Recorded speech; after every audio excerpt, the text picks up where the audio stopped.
நாட்டில் ஜனாதிபதி தேர்தல் சூடுபிடித்துள்ள நிலையில் சுகாதார கொள்கைகளுக்கான நிறுவனம் தேர்தல் தொடர்பான கருத்து கணிப்பொன்றை நடத்தியுள்ளது.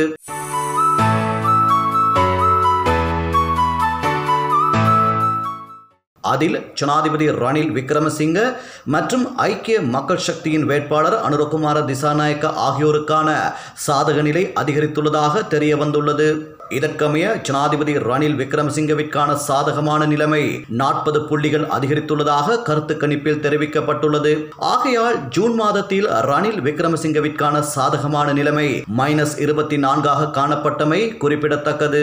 இதே நேரம் தேசிய மக்கள் சக்தியின் ஜனாதிபதி வேட்பாளர் அனுரகுமார திசாநாயக்கவிற்கான சாதக நிலை ஜூன் மாதத்தில் காணப்பட்டதை விட 29 புள்ளிகள் அதிகரித்துள்ளதாக கூறப்படுகிறது.